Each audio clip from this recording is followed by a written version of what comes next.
ថ្ងៃនេះដែរលោកគ្រូហៅសវណ្ណចេញបកស្រាយពីចង្កូម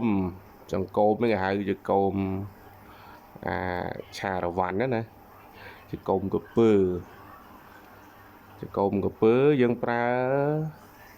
ដើម្បីអីណាជាកូមកពើបើអនុភាពរបស់វាទី1វាការពារទី1ហើយខ្មោចព្រាយបិសាចអត់សូវហ៊ានជាមួយនឹងចកូមកពើនឹងទេណាទី2អំពើអំពាន់អ្នកដែលប្រើ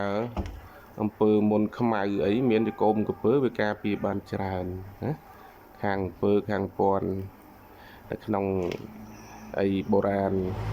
កូមពើគឺការពារអំពើអំពាន់មិនមែនពាក្យថាកពើវាអំពើទេណាវាការពារបាននៅក្នុងក្បួនបុរាណណាហើយមួយទៀត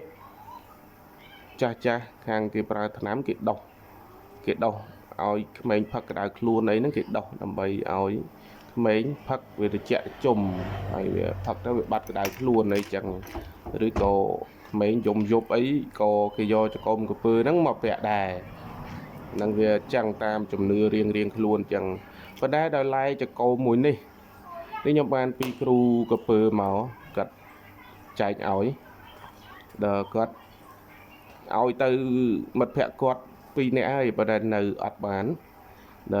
បានទេគេយកមកវិញចកូមនេះដែរកពើហ្នឹងគេកពើធំ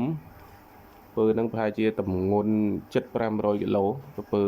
មេធំហើយវាខាំគ្នាទៅវាបាក់នៅក្នុងក្បាលគ្នាវាហ្នឹងហើយក៏ឆ្កឹះយកមក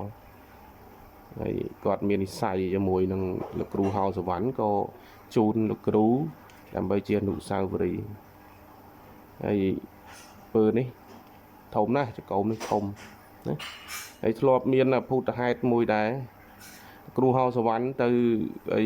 អង្គុយនៅចិត្តអ្នកប្រកាត់ភ្លើងគេដុតពោតគេយកមែកស្វាយមែកអីចាស់ហ្នឹងគេដុតហើយចែកដន់លោកគ្រូពាក់អាហ្នឹងទៅនេះពាក់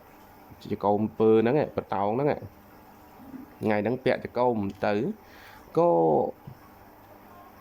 គេដុតហ្នឹងវាអត់ឆេះ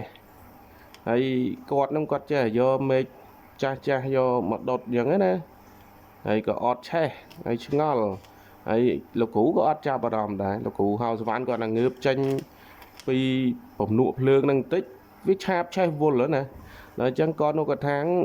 អីលោកគ្រូពាក់អីនឹងខ្លួនបានដុតអត់ឆេះអញ្ចឹងណាហើយក៏គ្រូថាមានអីពាក់ចកូមកពើដល់អញ្ចឹងក៏វាជាអពុទ្ធហេតុមួយបញ្ជាក់ឲ្យឃើញថារបស់ហ្នឹងគេការពារយើងបានច្រើនប៉ុន្តែក៏របស់ខ្លះក៏អត់ដែលឲ្យយើងដឹងអញ្ចឹងទេណាតែរបស់ល្អណាជួនកាលយើងគិតថាมันល្អតែរបស់ហ្នឹងជួនកាលអត់ឲ្យអពុទ្ធហេតុអីឲ្យយើងដឹងមុនទេតែនេះឲ្យដឹងណានេះចកូមកពើអនុស្សាវរីយ៍គ្រូកពើដែលបកគលជូនលោកគ្រូហៅសវណ្ណគាត់ស្រឡាញ់រាប់អានគាត់ឲ្យណាមានរដ្ឋអំណាចណាលោកគ្រូហៅសវណ្ណមានតែមួយគ្រាប់ហ្នឹងពីដើម3គ្រាប់តែចែកជូនញាតិអស់ញាតិតែចង់បានមិត្តភក្តិឲ្យអស់ហ្នឹងទុកតែមួយគ្រាប់ហ្នឹងទេសម្រាប់ពាក់ទុកជាអនុស្សាវរីយ៍របស់នេះគេជូនលោកគ្រូដែរហើយមិនមែនជាការទិញលក់អីទេអត់លក់ដូរអត់ជួញដូរអីទេអត់ដាក់ជាវដាក់អីទេលោកគ្រូគាត់ថាមកបកស្រាយពីការប្រើប្រាស់ណាហើយចកូមនេះអត់ទៅសែនព្រេននេះច្រើនទេថ្ងៃសិលឲ្យទៅធូបបាញ់ឲ្យទឹកអប់យើងក៏ដាក់ផ្កាដាក់អីធម្មតាមិនចាំបាច់សំណែនព្រេននេះច្រើនទេនេះដោះណាចកូមនេះដោះលាក់ចេញមកធំណាស់ចកូមនេះមុតដូចឡាមអញ្ចឹងសូមអរគុណ